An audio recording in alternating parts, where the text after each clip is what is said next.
Given that his main responsibility was simply to stop an opposition player, Fred enjoyed quite the evening on Thursday. The Brazilian midfielder, selected ahead of Marcel Sabitzer and in the absence of the injured Christian Eriksen, was incredibly impressive in the Europa League victory over Barcelona.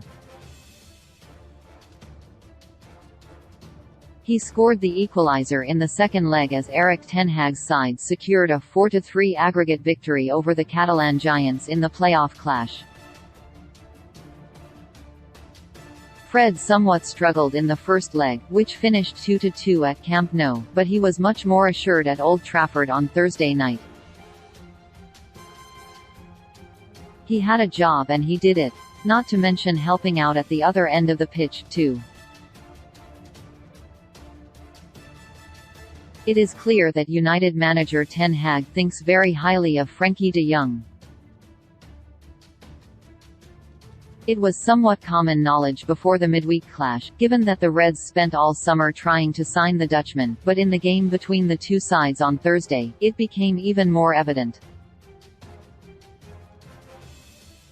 United spent the entirety of last summer trying to pry de Jong away from Barcelona, but the midfielder, who played under Ten Hag at Ajax, was not keen on the move. The 25-year-old appeared to have fallen down the pecking order under Xavi, but in recent months, he has become integral to their success. De Jong has played 20 times in La Liga this term, and with Barcelona currently possessing an 8-point lead over rivals Real Madrid at the top of the table, he could very well go on to win the title.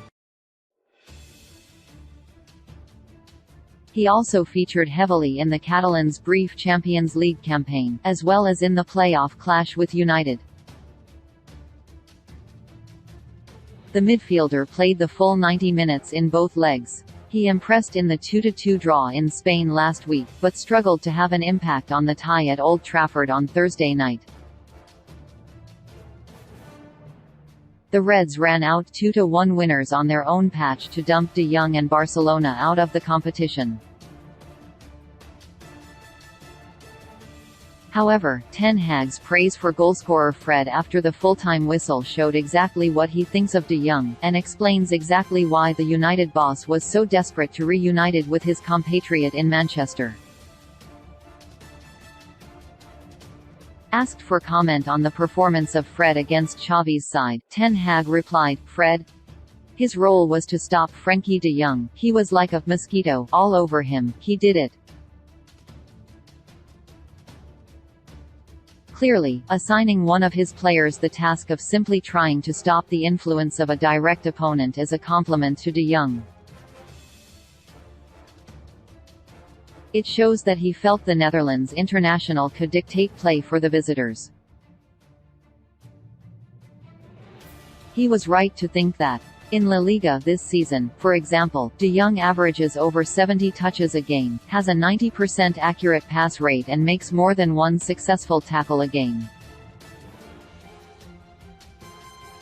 He is a flashy midfielder, but a player who is not afraid to do the dirty work for his team. For context, his pass success rate dropped to 80.5% in the second leg against United, and Fred deserves a lot of credit for that. Fred provided energy in the middle of the park and his pressing was relentless. He came into his own in the second period and made it difficult for de Jong and the rest of the Barcelona midfielders. Yet, despite enduring a disappointing evening, de Jong still managed to show flashes of brilliance. While Eriksen, Casemiro and Fernandes have formed a good understanding this campaign, the injury to the Danish ace shows that United still need reinforcements in midfield. Sabitzer has done well since coming in on loan, but there is a feeling that Ten Hag still needs another diamond alongside his enforcer. In December, the Manchester Evening News reported that United are still open to bringing the 25-year-old to the club.